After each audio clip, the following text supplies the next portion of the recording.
Amy, let me tell you about a magical place that is so exactly designed to be enclosed space, year-round fun for the whole family that I bet you already know what I'm going to say before I even say the name. Let's say it together on 3. 1, 2, 3. Great Wolf Lodge. You got it, Amy. My kids loved Great Wolf Lodge when we went. You probably already know that it has a huge indoor water park with a wave pool, lazy river, a bunch of massive water slides. But then your pack can hit the other attractions because, wait, there's more. Great Wolf Lodge has adventure-packed attractions like Magi Quest, a live-action game kids can play throughout the lodge, plus the Northern Lights Arcade. Spent some quality time there, so your kid who loves the lazy river and your kid who loves fantasy games will both have a great time. Great Wolf Lodge also offers great dining options and complimentary daily events like nightly dance parties, all under one roof. Unpack the car once and you're settled in to have fun. And with 22 lodges across the country, you're always a short drive away from adventure. We've both had such great times at Great Wolf Lodge, so bring your pack together at a lodge near you. Learn more at greatwolf.com and strengthen the pack. I suffer from giant head syndrome. What fresh hell? Laughing in the face of motherhood. I think I look better when I drink a lot of water. With Margaret Abels and Amy Wilson. This is a horn of plenty. A podcast that solves today's parenting dilemmas so you don't have to. I know how many kids I have, and I keep track of them.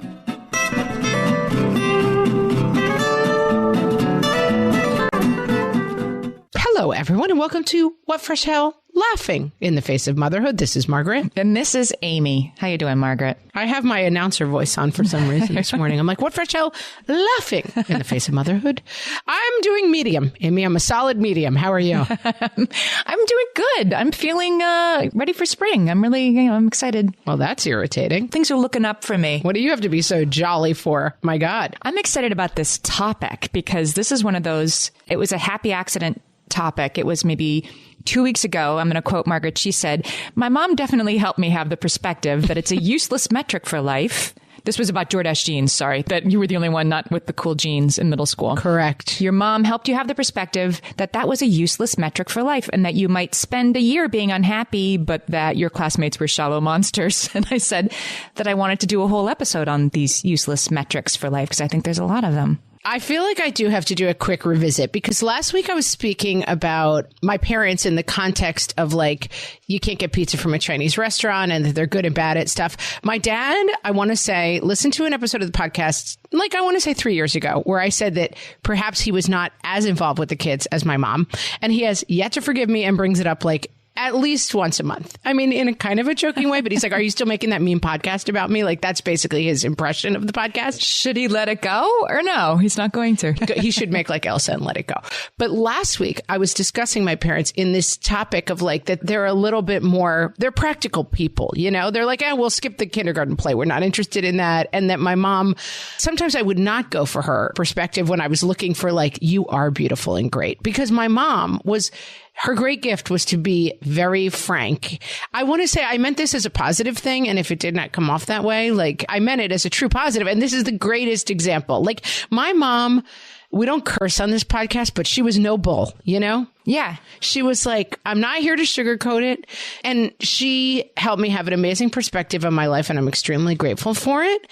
But she didn't pull her punches. Yeah. I think most of us can picture your mom because she's in you. Like, yes, this isn't that important. Like, don't worry about that because that doesn't matter. I think that's a lovely perspective to have. And I definitely thought more of your mom for her imparting that to her young kid. Like, this isn't important. You just think it is. It's difficult to talk about anything on the podcast because there's 80 sides to everything. So sometimes I'm like, and that's why you just have to let it go. And it's like, but maybe that person is toxic and damaging. Okay, but if that's true, like it's hard to put a fine point on anything. But sometimes when I talk about people on the podcast, I have to be careful to say, people contain multitudes. And sometimes I'm just speaking about one small part of them. And I love everyone and I don't want them to be mad at me about the podcast. Thank you very much. That was for my dad. When it comes to useless metrics for life, I want to say that the things we're going to talk about today, like some of these are metrics I live by and will continue. They might be useless and I like them and I'm going to continue to live by them. We're not saying they're bad metrics for life or that you're a bad person for caring about these things. It's just they're things that you could maybe put down.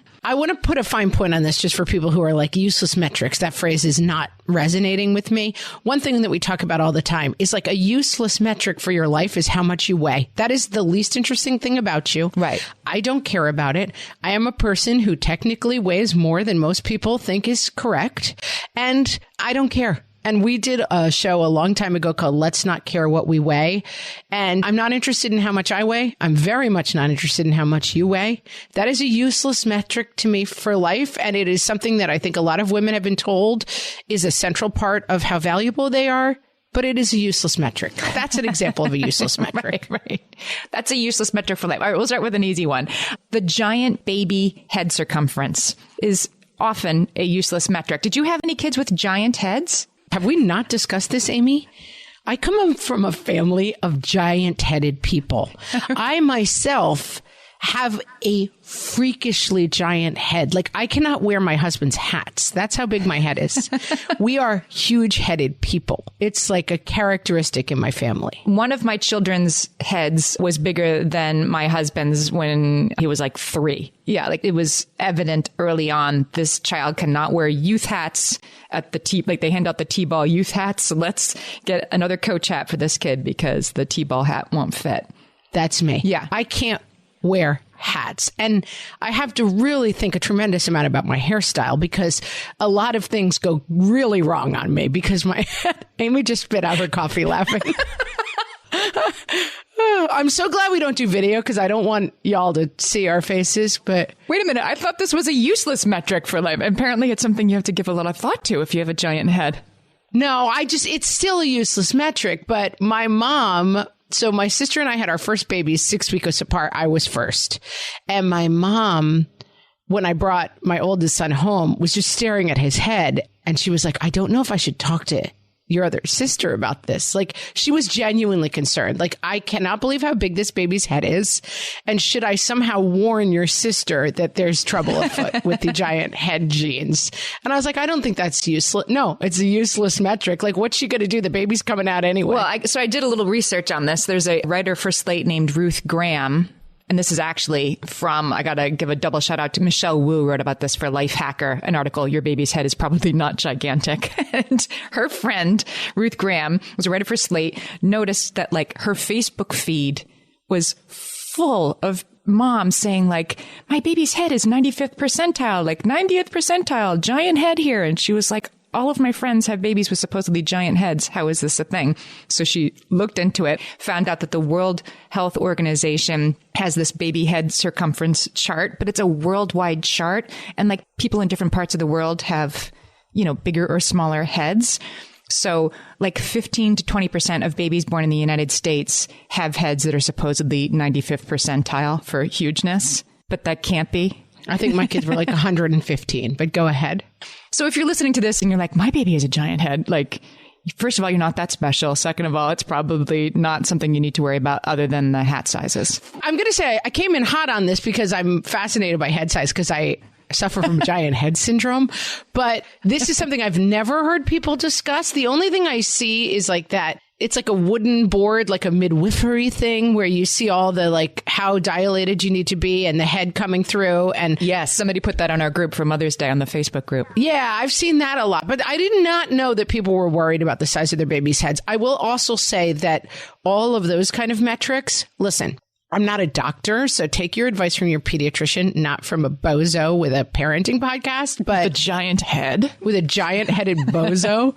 But that is something that I've heard a lot of people talk about is like these metrics of, you know, I've had friends who were exclusively breastfeeding and the doctor's like, well, they're not up to the percentile of weight. And my friend was Scandinavian and she's like, you Americans are freaks with this. You know, you've got to be in the 95th percentile for weight. Like I have a Scandinavian baby who's a normal size and like stop telling me that this weird worldwide metric is supposed to apply to my kid. So, I mean, I think that can be a useless metric. And I will also just put in your path that if you're spending a tremendous amount of time thinking about baby head size, it might be time to take up a hobby. Knitting giant hats. Knitting giant hats for me, please. Make them extra large. When you think it's large enough, keep knitting. Here's another useless metric that I do kind of live by, 10,000 steps a day. That you should do 10,000 steps a day to like be a good person. These kind of things drive me crazy. Like there's another one that is 10,000 hours of practice. Are you familiar with this concept? Oh, yeah. That's a Malcolm Gladwell thing that you need to... Malcolm Gladwell. If you want to get good at the guitar or soccer or knitting giant baby hats, you need to do it for about 10,000 hours. I constantly find myself in meetings. Amy has been in these meetings with me. That's like, are you a red orchid person or a blue cool water person? And I'm like, this is completely made up, just so we understand. This is not an actual metric of anything. And this is my pet peeve, Amy. It's my pet peeve. You have your Star Wars lightsaber out. You're just tilting at all these windmills. I'm cutting it down.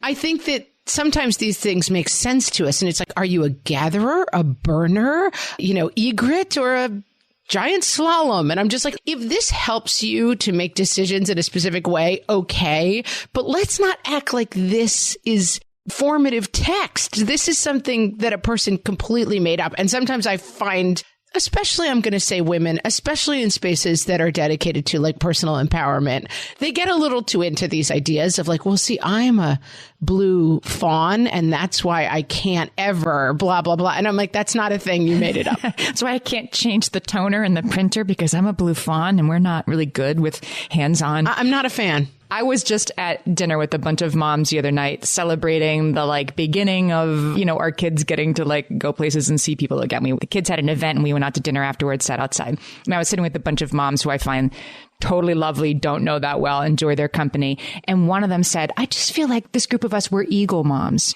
And somebody else was like, what's an eagle mom? She's like, well, you know how there's like tiger moms and there's, I forget what other example. She was like, we're eagle moms. And we were all like, right. So what is that? Like, sounds good. What is that? And she's like, just like eagle's nests. And we were like, oh, right. Like we're eagle moms. So there are some people who just like that sort of categorization. Did you ever get to the bottom of what an eagle mom is? She sent a group text the next day with an eagle like emoji. Like, wow. Hi, eagle mom. So she's sticking with it. I think it's very positive. I'm not totally sure what it means. We have giant baby eggs. My son recently, they had to name their Boy Scout troop, and they took a vote. It was a tough early exercise in democracy, and the name that won was the Rats. And he's like, I don't even want to be part of a group called the Rats. And I was like, here's the thing. It's not a thing. You're never going to use it again. I was born in the year of the rat, and that's why I've always cast a gimlet eye on the Chinese zodiac thing. It's like, I don't want to identify with that. No, thank you. No. Can we go back to 10,000 steps, though? Because this is very interesting. Sure. All right. It's interesting to me because I'm a dork. So in 1964, the Olympics were held in Tokyo, and the Japanese government decided it was important to get the Japanese people healthy before the world came to Tokyo. Like, we are a healthy people. So this clock came out in 1965 that was like sort of pushed by the government. Like, everybody should buy this. It was it was an early pedometer, and it was called Mampoke. I don't speak Japanese. I'm sorry. Mampoke, which means 10,000 steps meter. That's what it means. And that's where the 10,000 steps idea came. Like, the guy who named the pedometer thought Mampoke was a cool name for it.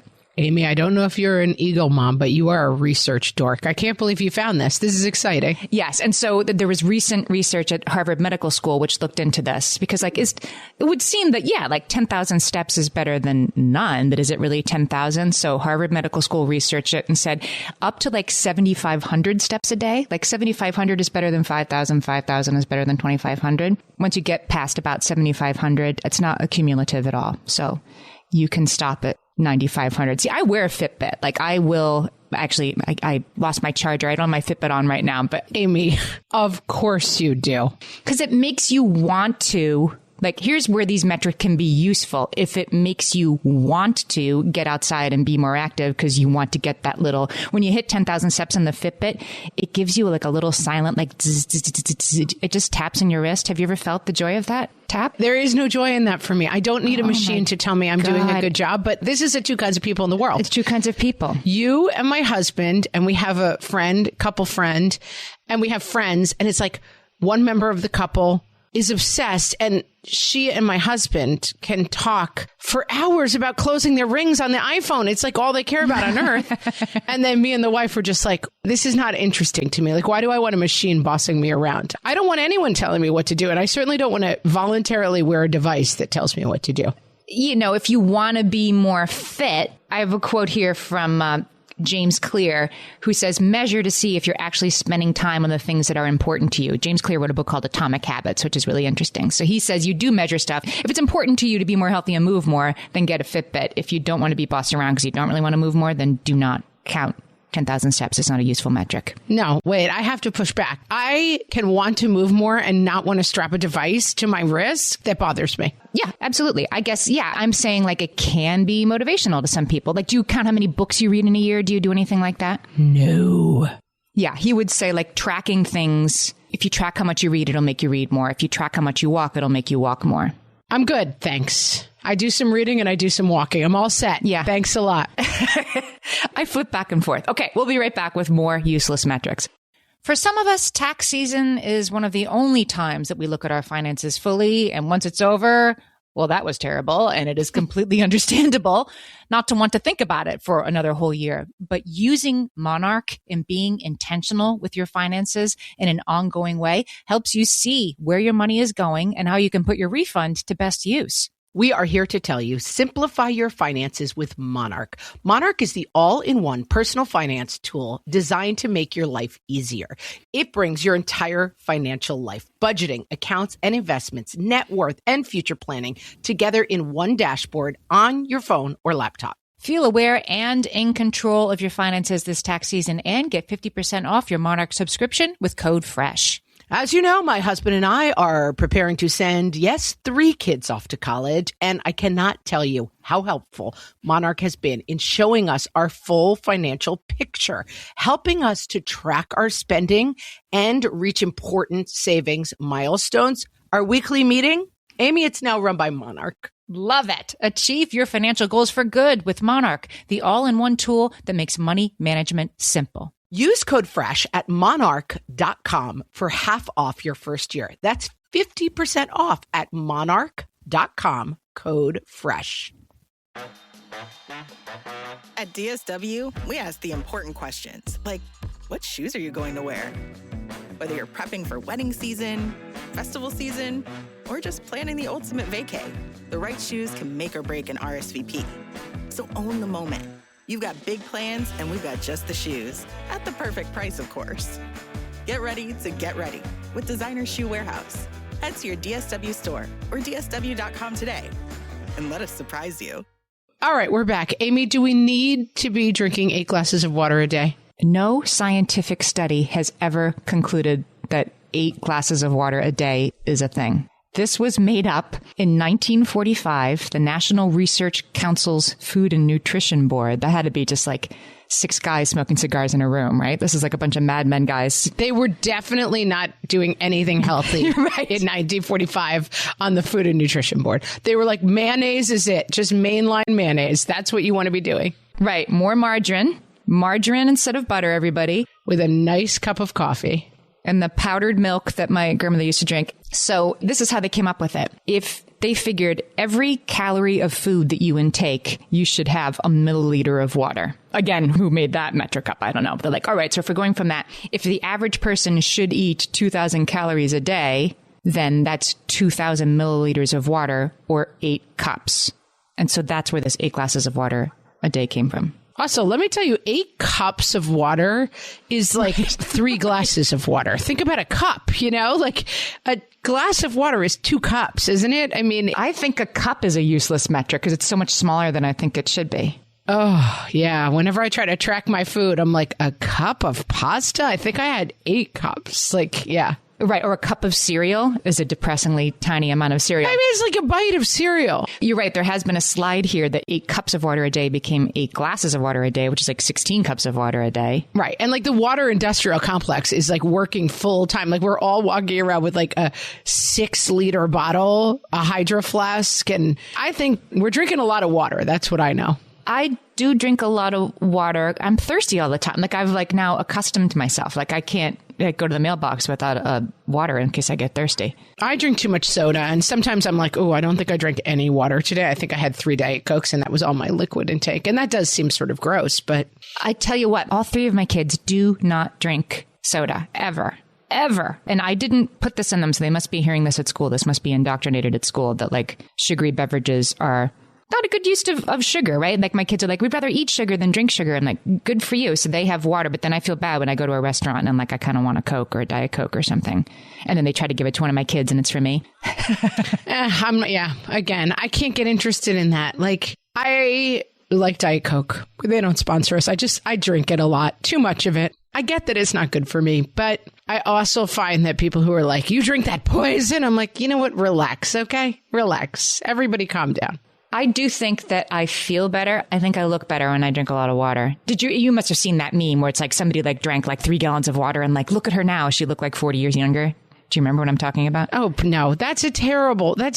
I haven't seen it, but that sounds horrible. But if you spend any time on you're a bad person because you didn't drink enough water today, that's a useless metric for life. Oh, I would say so.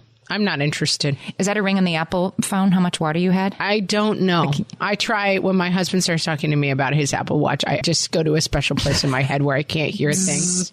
Yeah, you talk about a meme. You know that Billy Porter hat that like had fringe on it and it opened and closed? I like my fringe on my hat just closes. Yes. When he starts talking about it. I'm going to put that in the show notes in case you don't know what Margaret's talking about. Oh, Amy, let's talk about the useless metric that is perfect attendance. Yes. This is a whole deep thing. If you want to do a deep dive into perfect attendance as a useless and probably classist and racist metric, go knock yourself out. There's a lot of interesting writing about it. I never really thought about this until I saw recently on Instagram a mom saying like, don't give out perfect attendance awards. It makes my kid with, chronic illness feel bad. That's not fair. And like, I have a kid who has missed a lot of school for chronic illness. And I never thought there shouldn't be a perfect attendance award like that. It's not like about making her feel bad, but it did make me consider, why do we highlight this? Because we want kids in school. The more kids are in school, the more kids learn. That's got to be a good thing, right? But that perfect attendance is important? Maybe not. This is super complicated, and I don't think we can describe it in 30 seconds. But one of the things that exists in the world that is worth thinking a lot about, but probably not during a comic episode about useless metrics, is how certain systems of reward behavior that is only available to wealthy people and tends to favor white people. And I think perfect attendance is a useless metric. Perfect attendance, it seems to me, encourages people to send kids to school a little sick. I mean, I definitely have done that, but this is pre-pandemic, of course. Like, oh, your throat's sore, but you're not you don't have a fever, go to school, right? And because the more attendance your kid has, the better. Do you think that'll change after the pandemic, where if it was like, if your kid has a sore throat, everybody in the whole class has to be fumigated and stay home for 2 weeks? Yeah. I mean, I just think this stuff goes way into ableism and, family situations that are more complicated than others, and that perfect attendance is really a metric that seems harmless, but is in fact rewarding something that is not about what it thinks it's rewarding. And it's complicated, and maybe we'll find an article and link to it, because I understand why people think that perfect attendance is harmless, but I think it's probably not. Schools, actually, there are states, New York is one of them, California, Texas, they actually allocate funds to school districts based on the attendance of the kids in that district. Yeah, they shouldn't do that. Right. So there's a reason that the schools are underlining perfect attendance, because they need it to get money. So it isn't really about your kid being, the better kid. I don't know. For sure. And we could there's so much in here. I have a kid who does not perform well at all on standardized tests. I could do a lot on standardized tests being a useless metric. This kid is good at a lot of things, not at test taking. Standardized tests, setting budget for schools, super problematic. Like, there's a whole thing about metrics and how the metrics are set generally by a very specific type of person and do not judge the vast, wide range of people who live in the United States well, and possibly something to do a fresh take about maybe at some point and talk a little bit about and it doesn't mean you're bad if you're proud of your kid having perfect attendance. It just means this is a metric. This is judging sometimes a fish by its ability to ride a bicycle, which is not a good thing to be doing writ large. Or their hardy immune system, right? Or their just lucky break. And yeah, I don't know why we get extra credit for that. I think it's a useless metric. As you can tell, we haven't hit anything that I thought was a useful metric yet. So I'm sticking with a couple of these. My son is about to graduate from high school, and he is not going to get the perfect attendance award because he missed one day of school freshman year. And it was the class picnic. It was let's all get on a bus and go to the state park and run around. And he missed that day. And so he's not going to get a perfect attendance award because of that day. And he was feeling a little bit, high dudgeon about that. And there was 15 seconds where I'm like, I'm going to call. That's ridiculous. And I'm like, no, wait, it's ridiculous to care about. He did have perfect attendance because he missed one. Well, also, let's make a distinction. Caring about things that are personal to you is different than caring about a useless metric, right? Okay. Caring about a kid who's if perfect attendance is a thing and your kid has put in all this time and then this unfair thing, that's a personal thing. We're talking about useless metrics writ large. Should perfect attendance apply? Probably not. But is your kid getting unfairly dinged for a stupid technicality? That's fine to be upset about. That's fine. Yeah. They're not the same thing. Amy, let's talk about Inbox Zero. Okay. Inbox Zero. This is actually... Well, let's just say what Inbox Zero is, just in case we're confusing people. Well, there's what Inbox Zero is and what the person who invented it thinks it is. So what I thought Inbox Zero was to have no emails in your inbox. What is it? That's what I thought it meant too. So it was actually a guy named Merlin Mann in the 90s. Oh, Merlin. He writes about finding the time and attention to do your best creative work, which I got to track him down because I love that. I could only read about productivity and making more time to do stuff instead of doing stuff. I live for that stuff. Oh, that is your special place. You and a productivity book. It's a marriage made in heaven. I just curl up. So this made me feel better because I have inbox 10,000 and I actually got it back to zero at one point during the pandemic. That's so weird because I'm an Inbox Zero person. That's a backwards one for us. Yeah, because then you're letting your inbox be your master instead of doing what's important. If you're always checking your inbox to see what 2 things have come in since the last time you checked, instead of these are the 10 things I'm going to do today, and then you do them and then you check your inbox. So that's actually what he was arguing. He thinks that you should keep your email closed most of the time and turn off your notifications. This goes back to another thing. I remember one time you asking me in another episode, aren't you looking when you see that number going up on your mail? And I didn't know what you meant. And then I realized it's because I have my notifications turned off. So I don't see when I look at my phone or my computer how many emails are waiting for me because I have that turned off. And I just look at it when I look at it. Do you look at every email that comes in, though? You must. Yeah. And I have a bad habit of I have to deal with that later. That's why I don't have Inbox Zero. Here's the permission slip for that thing. Okay, I'm going to have to look at that when I get home. And then it sits there. And then a week later, it's still in my inbox. But how many emails are in your inbox? Oh my gosh. Let me look. Guys, this is very important. I have 988 right now, which is very, very high for me. That means because I have a train trip later this week and I know I'll go through this and get rid of them. But they're all because my problem is I don't delete stuff when it comes in. I can see that 11 have come in since we started recording this episode. I'm not looking at them, you guys. But yeah, I probably have 100 in there. I could have better systems around this, but... My problem is that I need to delete as soon as I look at them. You send me links to record episodes and it's link and it's just, I only use it once, but then I don't delete it. So then when I'm on the train, I do search Amy, search link. I delete those all. Search Amazon. I delete them all, Search Amy, delete all. The other thing that I've gotten so firm about is marking junk mail so that the only things in my inbox are real. I don't have the did you want 10% off this face cream? It's I did not, and get out of my inbox. So do you go through and unsubscribe to those? Yes. I will say Apple's gotten better because now in the top right corner, when you get one of those, it says unsubscribe right there. So you don't have to scroll through and find like the hidden little hyperlink that lets you actually unsubscribe. I'm going to argue that inbox zero in the way that we usually mean it, which is like you shouldn't have any emails in your inbox. Like when you go home, when you close your laptop, when you leave your office, whatever, when you close your phone because you're going to put the kids in the bathtub, whatever it is you're doing, you should have zero in there. And that's when you can exhale for a day well done. I am not in that camp at all because I think if I was busy responding to the PTA request from 3 weeks from now, then I haven't been maximally productive. Yeah, I mean, we've yet to find a useful metric to me. That is useless to me. Again, we're back to oneers, right? We're like, okay, the minivan's really messy for a week, and then on Saturday you clean it out. Yeah. The inbox is crazy, and then I have a 4-hour train trip, and I will sit there and... But do you do it? Like, I've only done this once in the last 10 years, and it was during the pandemic. It was like, there's like, everything's closed, nothing to do. I got to zero, and like 12 hours later, I had 10 emails again. I'm like, I see. Okay. No, I like to go, whenever I have a airline trip or a train trip, one of the things I do is I put on some groovy music. I get a playlist going. Yeah. And I go through and it usually takes me an hour. I mean, it's not a huge job, but I just go through.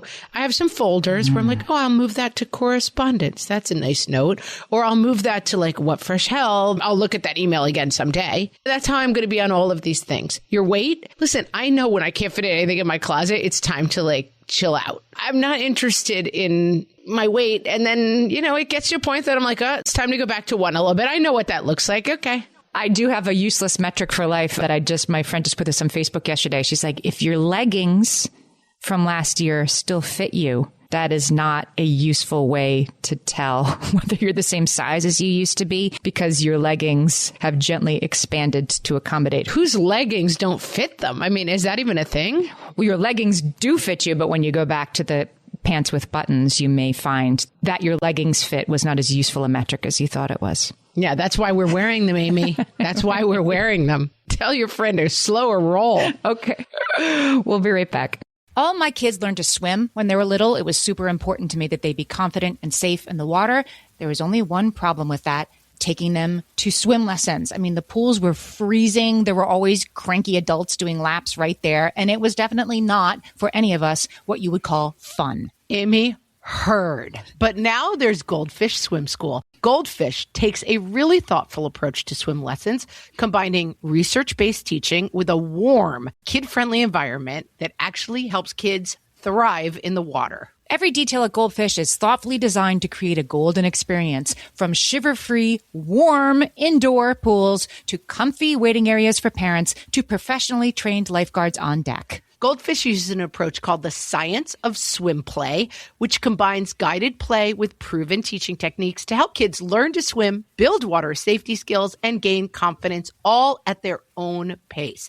Lessons are designed to meet kids exactly where they're at. If you've been thinking about swim lessons or just wondering where to start, this is a great opportunity. Right now, Goldfish Swim School is offering a waived membership plus your child's first lesson free at participating locations. Just visit goldfishswimschool.com/free to find a location near you and enroll using promo code FREE. That's goldfishswimschool.com/free, promo code FREE. Amy, when I'm having a good hair day, it usually makes my whole day better.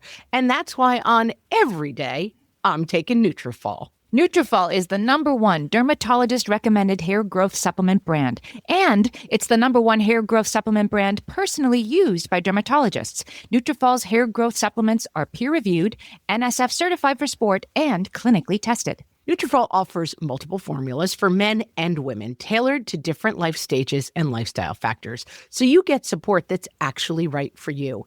Adding Nutrafol to your daily routine is easy. Order online, no prescription needed, with automated deliveries and free shipping to keep you on track. Let your hair be one less thing to worry about. See visibly thicker, stronger, faster-growing hair in 3 to 6 months with Nutrafol. For a limited time, Nutrafol is offering our listeners $10 off your first month subscription and free shipping when you visit Nutrafol.com and enter promo code LAUGHING. That's Nutrafol.com, spelled Nutrafol.com, promo code LAUGHING. And now, some metrics you can actually use From the What Fresh Hell podcast. You put 16 things you absolutely did not need in your cart at Target, but then you came to your senses and took out 6 of them. I'm going to give you a hearty thumbs up, Mama. Your kid watched 2 times the recommended screens almost every day during the pandemic. But, important flip side, you kept them exactly the recommended amount alive. Solid W in your column in my book.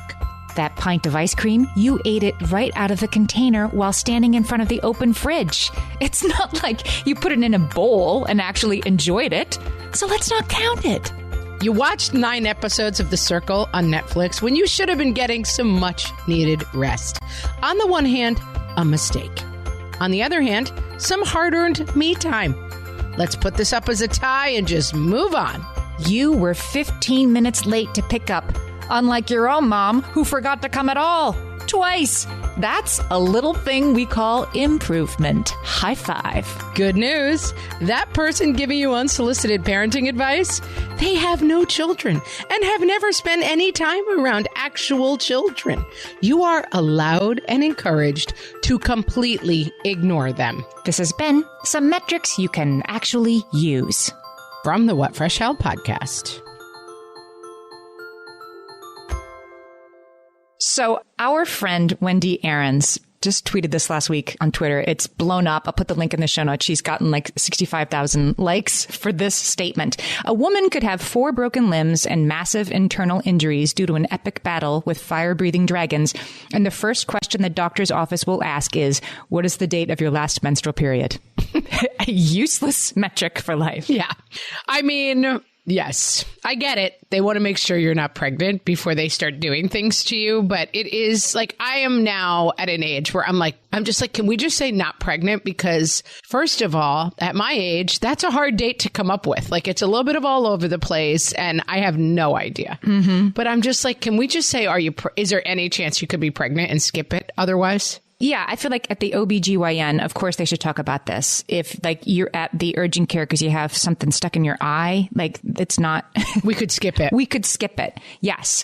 But they want to, isn't the reason they ask you because they want to make sure you're not pregnant? Before they get like little piece of toothpick out of your eye. Yeah, it is. I guess so. But they're just trying to make, like you could take the toothpick out of your eye. That's right. Completely fine. You know, Wendy has hilarious, like many, many, many hilarious responses on here about like people going in for like a broken ankle again to the doctor's office and they're asked how often they exercise. And they're like, well, I'm not exercising at all right now. And then they're getting like a lecture from this, resident and how they really should exercise more. Like, well, I would, except for this broken ankle, which is why I've come. They've got to get through this list and do metrics and make sure they're talking to you about your BMI and how much you exercise and the date of your last menstrual period, even if you're there for like the stomach flu. Here's another deep dive you can do. BMI is a completely useless metric. It's been proven again and again to be a useless metric. Body mass index, is that what it stands for? Mm-hmm. It's really interesting because that really came up over the last couple of months, as you probably saw, allowed you to sort of get the COVID vaccine sooner if your BMI was a certain amount. And so I had a lot of people talked about it on the internet, and I even had friends who were like, well, my BMI is high enough for me to get the COVID vaccine. I have extremely mixed feelings about this because I'm going to get it. Right. The ability to quantify the relationship between weight and health is mysterious. And don't worry about BMI. Here's the problem with the last menstrual period thing. This is not me. This is Kate, somebody who responded to Wendy Aarons, saying what's totally hilarious or not is that they don't really know what to do with that information. There hasn't really been enough research done on the hormonal implications of what it would mean for your last menstrual period to affect like the toothpick in your eye. So the fact that they ask the question is completely performative because they're not going to do anything with that information. They're just asking you dumb questions. Yeah, I think that's true. Yeah, but that's going to the doctor. That's the whole thing of going to the doctor where it's like, what's your birth date? It's like, it's the same as I told the last 6 people and it's on the thing in front of you and it's right there. Right. I get it. They're trying to make sure you're the right person. What does happen sometimes is like you walk in the wrong room and you're taking someone's toothpick out and they're like, but I'm pregnant. It's like, okay, right. Because I'm in the wrong room. Like, but yes, it's definitely, it's a useless metric. This is kind of controversial. I love a good controversy, Amy. It's one of these things like I'm afraid to ask. It's kind of a 2 kinds of people thing, but it is a metric that people use to measure other people. The shopping cart return question. Are you the kind of person who returns the shopping cart to the shopping cart return area in the giant parking lot at Target or whatever? Or are you a horrible, horrible person? Is usually POV of the person asking. I'm going to be really honest with you. I'm going to lay it down here. Wow, you're not a returner. I'm a semi-returner. You know what I mean? I might not walk all the way. If there's already if somebody has established a satellite junkyard. Oh, that's different. So you don't leave it like where it's going to run into someone's car. You will put it on the satellite island. I will push it over by the 3 other ones that have sort of been gathered into a pile, but not walk it 50 feet to the place. I'm just going to leave it where it is. You won't just be like, mic drop, I'm all set, and just let it go rolling around the parking lot willy-nilly. No. I'm going to anchor it. I will, there's a couple sitting there. I'll jam it into the couple that are there. So I know mine's not going to roll away. I believe that's a moral middle ground that you're in. Like, it's not right, but it's not awful. But if you are the person who leaves your cart in the one empty spot, you're a terrible person, and there's no redeeming you. Yeah, I don't feel that strongly about that. I feel like the parking lot is a very large place, which means both that it's too far to return. No, it's because you live in New York City and you don't have to deal with this that much. That's why. I mean, it's because you don't have to deal with it enough, because you don't understand that, like, the wind blows the loan cart around and dents your car. Like, there are consequences to this action. I am so distracted whenever I am in this situation with a giant parking lot and a giant shopping cart. Like, I'm so caught up in the wonder of that moment. You're right. Like, I love being able to park anywhere. You're like, I'm in heaven. What worry do I have about a lone cart rolling around? Right. This is a horn of plenty. This parking lot with plenty of spots and plenty of shopping carts. Just park somewhere else. Yeah. I mean, I feel that the shopping carts should be returned. I believe that finding a shopping cart self-created island and joining your cart to them is a moral middle ground that should be avoided if possible. But I also feel that sometimes the parking lot design is so mysterious. Like, the shopping cart return is farther away than the store itself, you know? And then right. It's just like, why did you have to make it so complicated? And it's a very windy parking lot. So in the winter, it just gets freezing. But I would never not return my cart. I mean, I would never do it. It's wrong. So the sort of like medium, like these other 4 carts are here because that's the thing is just too far away. Is that okay? Should I bring all of them back? I'm not here. I wasn't sent to Earth to judge people who use shopping cart islands created by other people, but I would probably just bring it back, Amy. Okay. All right. I'm going to change my ways. You know, I get it. You don't think it's a big deal, but it's like when you have to do it every day and then you're like, I finally found a spot, and then there's like a shopping cart in the spot, then you have to like stop your car, get out, put someone else's cart away. It's annoying. Okay. All right. I was just listening to another podcast that was like, ask yourself these questions. I was just kind of laughing because I like to goof on nice people, but it was like, ask yourself these questions. Are you doing it out of love? Is it helpful to others? And that, I think I'm going to just send you that checklist and we're going to have to examine your shopping cart. All right. Here's something I want you to examine. Please. Because I wanted to get something on the other side of this, because I had a feeling we were going to get to the end of this list. I'm like, Dom, no, don't do it. Yeah, I haven't found a useful metric yet. Yeah. Atul Gawande, who is a surgeon and an author. I love Atul Gawande. So he wrote a book called Better, A Surgeon's Notes on Performance. So it's so good. Heed Atul Gawande. He says, count something. One should be a scientist in this world. It doesn't really matter what you count. You don't need a research grant. The only requirement is that what you count should be interesting to you. What does it mean? Well, I think it's like, keep track of how many books you read if that's interesting to you. Keep track of how many steps you do in a day, or your Peloton power thing if that's interesting to you and leads you, like James Clear was saying. Like if the Peloton, like you're on a 4-week streak, keep it up, makes me get back on the bike and do another Peloton, then that's a useful metric because it's making me want to get the stupid star when I finish, or get the little like bzz, bzz, bzz on my wrist when I hit 10,000 steps. If it leads me towards a more active life, which I've set for myself as a kind of goal, then counting is a good thing. Sure. I mean, I definitely have metrics in our life. We have metrics in our work, right? We know how many people listen to the podcast. Yeah. We know how much money we make. Like, life is made of metrics. I know how many kids I have, and I keep track of them. Good. That's good. I'm glad about that. I always know how many.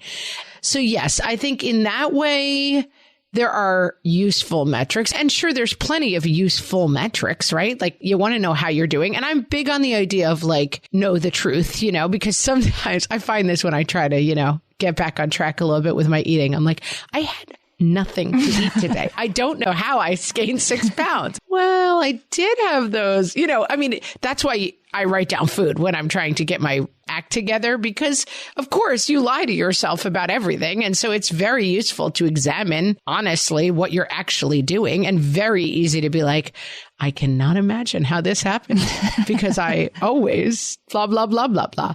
So yeah, I think being honest is good, but being obsessed with useless metrics is not. We often forget that thing of like, it takes 10,000 hours to achieve greatness. And we internalize that as if it's a real thing. Right. As if like 9,500 aren't enough. And then we're like, that's something Malcolm Gladwell said 20 years ago. It may or may not be useful. And it really may or may not be true. And that we tend, I think, as people who read parenting books and try to be better people, sometimes to cling to metrics that we have to stop and be like, is this useful? And I think that's why perfect attendance is interesting. And I think as we try to include more and widen our world, that some of the metrics we're using are excluding other people in ways that we don't understand. I like thinking about metrics, but I'm really like thinking about useless metrics.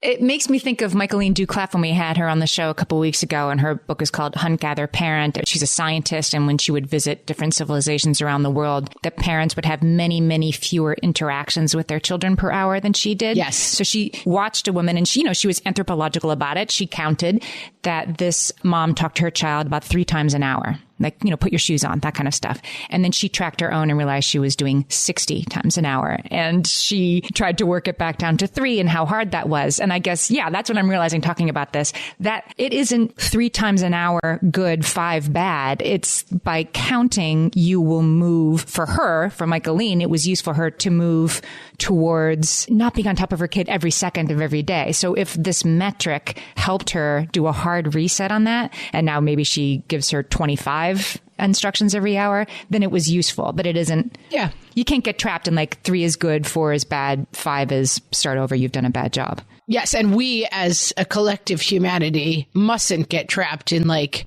size 8 is the right size for women to be. Yes. And perfect attendance is the right way for kids to be good. And here is a metric that is easy for certain people to achieve. So we make it important, and we don't realize like there are a million things that keep people from achieving this metric that don't have to do with whether or not they're valuable people or not. Well said. That's what makes a useless metric. Look, at your giant head doesn't mean that you don't have a lot to offer. Listen, people, I can hold it up straight if I work really hard at it. And someone is out there right now knitting me a giant. I hope so. Instead of, what are they doing it instead of? Instead of thinking about their baby's head size. Instead of drinking all that water, all those cups of water a day. Amy, we solved it. We solved it. Friends, we have a big metric coming up, and it's not useless. It's how many of you have subscribed to our new podcast, Toddler Purgatory. We want that metric to be 1 billion people. Okay? And it's live, like episodes are out. It's on the planet. Go right now. You can listen to the first 3 episodes. They're awesome. You're going to really like Molly and Blair. You might even love them, but that's not my business. And wherever you fall within that metric is fine. Thanks, everybody. Go check it out. Toddler Purgatory, wherever you listen to podcasts. We'll talk to you next week.